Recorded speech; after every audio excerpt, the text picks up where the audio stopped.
Sorob, fikih, balago, mantik, usuludin itu bukan ilmu agama. Karena apa? Karena itu ilmu buatan manusia. Ya Allah, kok gini ya pernyataan influencer? Apa nggak takut jadi dosa jariah jika asumsinya yang ngawur dipercaya orang? Ini asumsi sembarangan yang ngawur dan bisa membuat masyarakat tersesat dalam asumsi yang tak berdasar. Kok bisa ya Gembul berasumsi tanpa mempelajari sumber hukum dan ilmu dalam Islam? Tiba-tiba membuat pernyataan bahwa ilmu fikih, nahwu, sorof, ilmu balaghah, tauhid, usuludin, usul fikih bukan ilmu agama Islam. Jika tidak ada yang meluruskan, orang yang mempercayainya berdasarkan like dan dislike akan tersesat dalam jurang kesesatan. Nah, asumsi kayak gini sebenarnya salah paham besar, karena sejak awal Islam memang membangun sistem ilmu yang lengkap, yaitu Al-Quran, wahyu dari Allah, ada hadis, sabda dari Nabi, ada ijma ulama, kesepakatan ulama melalui ijtihad, ada juga kias, penalaran dari ulama berdasarkan ilmu dan metode yang ketat. Anak madrasah ibtidaiyah aja tahu ini. Coba bayangin, Al-Quran nyuruh kita sholat, tapi apakah di dalam Al-Quran dijelaskan detailnya, berapa rakaat, kapan sujud, dan bagaimana bacaan tahiyat? Nah, yang menjelaskan itu Nabi Muhammad lewat ucapan dan keseharian Nabi. Makanya hadis disebut penjelas wahyu. Hadis itu ada perawinya, berdasarkan kesaksian dan bukti. Lalu setelah Nabi wafat, muncul banyak persoalan baru, banyak asumsi baru seperti Gembul. Ulama-ulama besar kayak Imam Abu Hanifah, Imam Syafi'i, Imam Malik, dan lainnya mempelajari Al-Quran dan hadis. Lalu mereka berijtihad, berusaha menggali hukum dari dalil-dalil yang ada, supaya umat tahu mana yang benar dan mana yang salah.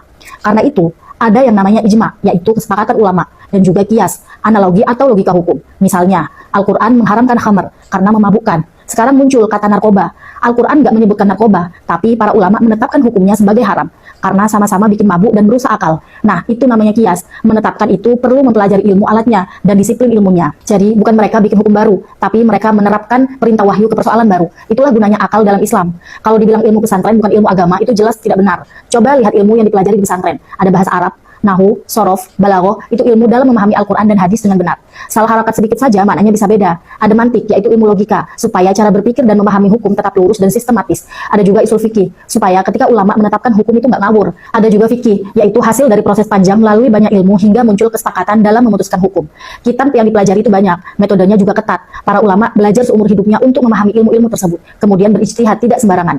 Semua itu bukan pengganti wahyu, tapi penjaga wahyu. Ulama menulis kitab bukan karena ingin menandingi Al-Quran, tapi karena ingin menjaga agar umat Islam gak salah paham terhadap Al-Quran dan hadis, juga sebagai landasan hukum syariah dalam keseharian umat Islam. Kalau semua harus dari Al-Quran langsung, tanpa ijtihad ulama, semua orang bisa bikin tafsir seenaknya dengan modal terjemahan. Nanti satu ayat bisa punya 1000 tafsir, semua orang aku paling benar. Itu sebabnya Allah memerintahkan agar ada orang-orang khusus yang mendalami agama, seperti dalam firman-Nya, hendaklah ada di antara kamu segolongan umat yang mendalami ilmu agama dan memberinya peringatan kepada kaumnya. Quran Surah At-Taubah ayat 122.